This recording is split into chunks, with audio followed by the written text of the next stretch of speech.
বলবো যে যেখানটায় দাঁড়িয়ে তুমি কথা বলছো একটু পাশে কোনো বাথরুমে গিয়ে দেখো, তুমি যেটা ভেতরে যেটা কাপড় পরেছো সেটাও বোধহয় ইন্ডিয়ারই কাপড় হবে। কিচ্ছু ছাড়া নেই তো, কি আছে তোমাদের, কি রয়েছে? প্রত্যেকটা গ্যাপে গ্যাপে তোমাদেরকে দেখিয়ে দেব আমরা কাঁটাতারের ওখানটায় যেতে পারি না, গরু চলে যাচ্ছে, কাপড় চলে যাচ্ছে। আমরা কোনো বড় বড় অ্যাপোলো বলো, চেন্নাই বলো, যে কোনো হসপিটালে গিয়ে দেখি বাংলাদেশিদের ভিড় লেগে আছে, চিকিৎসা পরিষেবা নিচ্ছ, তারপরেও বেইমানি। কথা স্পষ্ট করে বলে দিতে চাই, ভারতের যারা সেপারেটিস্ট আছে বাংলাদেশে আমরা তাদেরকে আশ্রয় প্রশ্রয় দিয়ে যে সেভেন সিস্টার রয়েছে সেটাকে বাংলাদেশ থেকে নমস্কার, সব কথার পর্দায় আজকে স্পর্শকাতর বলবো না, আজকে দেশের হয়ে কথা বলবো, এবং বিদেশ নয়, পার্শ্ববর্তী দেশ, যেখানটা একটা অস্থিরতা রয়েছে, যেই দেশের মধ্যে বিচার ব্যবস্থা বলে কিছু নেই, যেই দেশ শুধু ইন্ডিয়া নিয়ে ব্যস্ত রয়েছে, ইন্ডিয়া সমালোচনায় মুখর হয়ে রয়েছে, অথচ নিজেদের কি বলবো গোছ ঠিক নেই। ওনারা বলছেন, একজন যুবক, একেবারে হাতের এক মুঠো বয়স হবে ওর, মাইকের সামনে দাঁড়িয়ে বলছেন, পাশে কিন্তু 10 জন চিৎকার দিয়ে বলছে ঠিক, এভাবে বলছে। ও বলছে আমাদের ইন্ডিয়ার 7 সিস্টারকে তছনছ করে দেবে। আমি ওর উদ্দেশ্যে বলতে চাইছি, ওর জানা আছে ইন্ডিয়ার বায়ুসেনার ক্ষমতা কতটুকু, নৌসেনার ক্ষমতা কতটুকু, স্থলবাহিনীর ক্ষমতা কতটুকু, জানা আছে ওর দেশের ক্ষমতা কতটুকু। বলছে তছনছ করে দেব 7 সিস্টার। আরে ভাই, 7 সিস্টার তছনছ করে দেওয়ার আগে বিলোনিয়াতে যেটা করিডোর হিসেবে ব্যবহার হচ্ছে, বিলোনিয়া যুবকরা যদি সামনে দাঁড়িয়ে যায়, প্রাকৃতিক কাজ করে দিলেও ফেসে যাবে। আর তুমি বলছো, হাসনাত আব্দুল্লাহ বলছে যে 7 সিস্টার ভেঙে দেবে। একটা ছেলে দীপুচন্দ্র দাস এমন কি করেছিল, এই ছেলেটা এমন কি করেছে, হিন্দু হওয়াতে, সংখ্যালঘু হওয়াতে বাংলাদেশে ওকে যেভাবে জ্যান্ত পুড়িয়ে মারা হলো, কেন? কিসের দোষ ছিল? বললো আল্লাহ তাআলার বিরুদ্ধে নাকি ও কথা বলেছে। করনি তোমরা? আমাদের যখন আমাদের যে দুর্গাপূজা ছিল, দুর্গাপূজার প্রাক মুহূর্তে ভাঙনি তোমরা দুর্গার মূর্তি, ভাঙনি তোমরা আমাদের হিন্দুদের মূর্তি, ভাঙনি মন্দিরে আগুন দাওনি। এবং এই আগুন দেওয়ার জন্য বাংলাদেশের সেনাবাহিনী থেকে অনেকেই ওখানটায় দাঁড়ায়নি, বললো আমরা মন্দিরের সুরক্ষার্থে আমরা দাঁড়িয়ে আছি, আমরা ক্ষতি হতে দেব না। কেন দাঁড়ানো হচ্ছে? দাঁড়াতে হলো কেন? কি এমন ছিল যে দাঁড়াতে হয়েছে? তোমরা দেখোনি? ওদেরকে কি শাস্তি দিয়েছিলে? ঘরে ঘরে আগুন দিচ্ছে, ঘর থেকে হিন্দুদের ঘর থেকে মেয়েদেরকে টেনে নিয়ে ধর্ষণ করে দিচ্ছে, ওখানটায় গণধর্ষণের শিকার হতে হচ্ছে, হিন্দুরা বেরোতে পারছে না। এখানে ওখানে সব জায়গাতে শুধু হিন্দুদের উপর অত্যাচার হয়েছে, কেন তোমরা দেখোনি? আজকের দিনে দাঁড়িয়ে তোমরা বলছো যে আমরা হিন্দুদের উপর নির্যাতন করতে পারছি না। হিন্দুদের উপর নয়, হিন্দু আর মুসলিম কেন থাকবে? আমরাও তো নিজেরাই বলি যে হিন্দু মুসলিম আমরা একই বৃন্তে দুটি কুসুম, হিন্দু মুসলমান। আমরা যদি থাকতে পারি, তোমরা কেন থাকতে পারবে না? সেই 1971 সালের যে আমাদের যে সহযোগিতা, তোমাদের যে স্বাধীনতা এনে দেওয়ার জন্য আমরা যে সহযোগিতা করেছিলাম, যে ভারত যেভাবে দায়িত্ব নিয়েছিল, যেভাবে আমাদের সামরিক বাহিনী যেভাবে বুক পেতে দিয়েছিল তোমাদের স্বাধীনতার জন্য, পশ্চিম পাকিস্তান থেকে তোমাদেরকে স্বাধীন করা হয়েছিল, ওই দিনটি ভুলে গেলে? আরে ওই দিনের কথা বাদ দাও, 2019-এ যখন কোভিডে সারা বিশ্ব যখন চিন্তিত ছিল, সারা বিশ্ব যখন সাংঘাতিকভাবে আতঙ্কিত ছিল, করোনার যে প্রকোপ ছিল সেই প্রকোপ থেকে বাঁচার জন্য, তখন এই ভারত গিয়েছিল তোমাদের পাশে, দাঁড়িয়েছিল তোমাদের পাশে, ভ্যাকসিন দিয়েছিল তোমাদেরকে। 140 কোটি লোক নয় শুধু, তোমাদের সেই 18 কোটি লোকের দিকেও ভেবেছিল ভারত। সেই দিনগুলো ভুলে গেলে? মানে বেইমানিরও একটা লিমিট থাকা চাই, আনলিমিটেড বেইমানি করছো।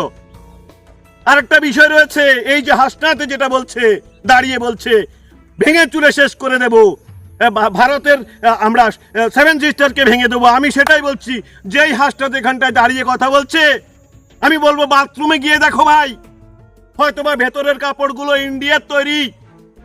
আমি এটা বলবো যে যেখানটায় দাঁড়িয়ে তুমি কথা বলছো, একটু পাশে কোনো বাথরুমে গিয়ে দেখো, তুমি যেটা ভেতরে যেটা কাপড় পরেছো সেটাও বোধহয় ইন্ডিয়ারই কাপড় হবে। কিচ্ছু ছাড়া নেই তো, কি আছে তোমাদের, কি রয়েছে? প্রত্যেকটা গ্যাপে গ্যাপে তোমাদেরকে দেখিয়ে দেব আমরা কাঁটাতারের ওখানটায় যেতে পারি না, গরু চলে যাচ্ছে, কাপড় চলে যাচ্ছে। আমরা কোনো বড় বড় অ্যাপোলো বলো, চেন্নাই বলো, যে কোনো হসপিটালে গিয়ে দেখি বাংলাদেশিদের ভিড় লেগে আছে, চিকিৎসা পরিষেবা নিচ্ছ। তারপরও বেমানি, কত দূর বেমানি করতে পারো তোমরা? তোমরাই বলছো যে ভারত নাকি, দেখো কিছু কিছু অশিক্ষিত, যদিও এখানটায় অশিক্ষিতের একটা ছাপ রয়েছে, অনেকে বলছে কি ভারত একেবারে তছনছ হয়ে যাবে যদি বাংলাদেশের সাথে না থাকে। আরে ভাই, তোমাদের ম্যাপিং দেখো, আমি বলছি তোমাদের ম্যাপিং দেখো, ইন্ডিয়ার সাথে বাংলাদেশের যে ম্যাপ রয়েছে ওই ম্যাপ দেখলে মনে হবে একটি বিল্ডিং এর সাথে একটি অ্যাটাচমেন্ট বোধহয় বাথরুম। ম্যাপ দেখো, ম্যাপ।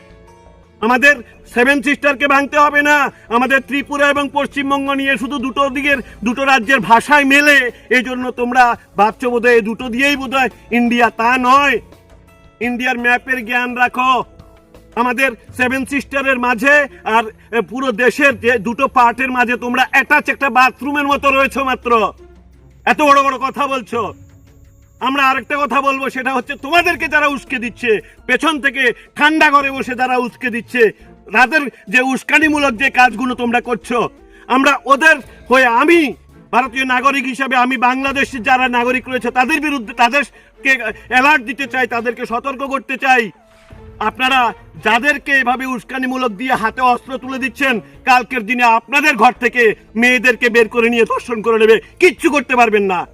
আজকের দিনে হয়তো বা মজা নিচ্ছেন, সামনের দিনে আপনাকেও কাটতে হবে যারা পেছন থেকে অক্সিজেন দিচ্ছেন ওদেরকে। কি রয়েছে আপনাদের মধ্যে? একটা দেশ, যে দেশের মধ্যে একজন রিক্সাওয়ালা বলছে কিছুই নেই আমাদের, 1.5 বছরে পুরো শেষ করে দিয়েছে এই দেশটাকে। সত্যি দেশের ভৌগোলিক অবস্থান পাল্টে যাচ্ছে, বুঝতে পারছেন? যারা বাংলাদেশি নাগরিক রয়েছেন, যেখানটায় ছাত্ররা প্রথম প্রতিবাদ শুরু করেছিল কি নিয়ে? কোঠা প্রথা নিয়ে। কোথায় কোঠা প্রথা? কোঠা প্রথা চলে গেছে কোথায়? ওই যুবকরা বলছে আমরা এর জন্য প্রতিবাদ করিনি, এর জন্য আন্দোলন করিনি, আমরা অন্য কিছু নিয়ে আন্দোলন করেছিলাম। অথচ আজকের দিনে দাঁড়িয়ে বাংলাদেশ যে জায়গাতে একটা অস্থির অবস্থায় রয়েছে, আমরা ইন্ডিয়ান হয়ে, আমাদের যে ক্ষমতা রয়েছে, আমি বিলোনিয়াবাসী হয়ে, শুধুমাত্র ভারতীয় নাগরিক নয়, বিলোনিয়াবাসী হয়ে বলবো, এখানটায় লাইনে দাঁড়িয়ে আমাদের যুবকরা বুক পেতে দেবে দেশের জন্য। তোমরা ওটা শেখো, দেশের জন্য কিছু করতে শেখো, বিদেশের জন্য নয়। পার্শ্ববর্তী দেশ কি করছে তোমাদের নিয়ে ভাবার সময় ইন্ডিয়ার নেই। ইন্ডিয়ার অতটুকু সময় নেই যে বাংলাদেশ নিয়ে ভাববে। যারা শুধু ইলিশ নিয়ে বেঁচে আছো, পাশাপাশি কিছুই নেই।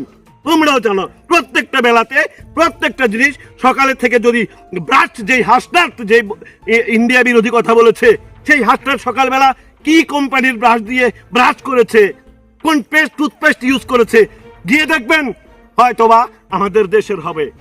আর ওরাই যখন মাইকের সামনে কথা বলে, পেছন থেকে উস্কানিমূলক আসে।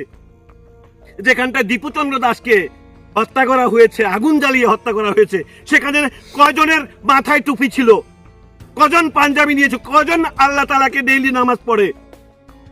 কোথায়? সেখানে তো দেখলাম যে ওকে পুড়িয়ে মারা হচ্ছে, পাশের থেকে অনেকেই ক্যামেরা দিয়ে ক্যামেরাবন্দি করছেন সেই দৃশ্যটা।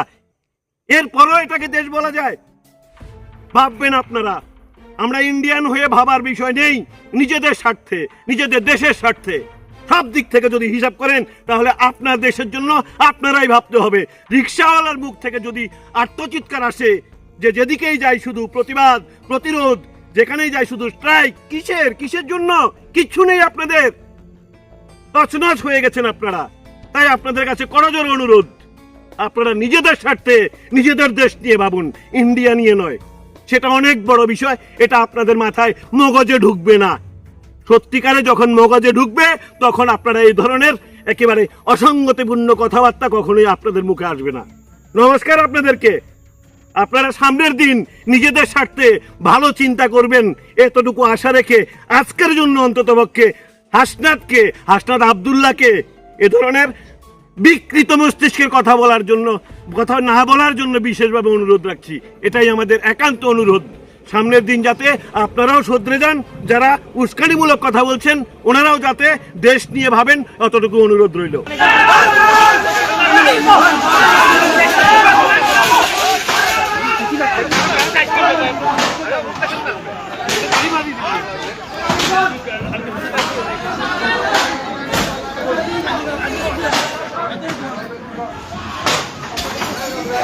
চেষ্টা করছি। বিক্ষুব্ধ ছাত্র জনতা কিন্তু ছায়ানটের ভাঙচুরের পরিচয় দর্শক আপনাদেরকে দেখা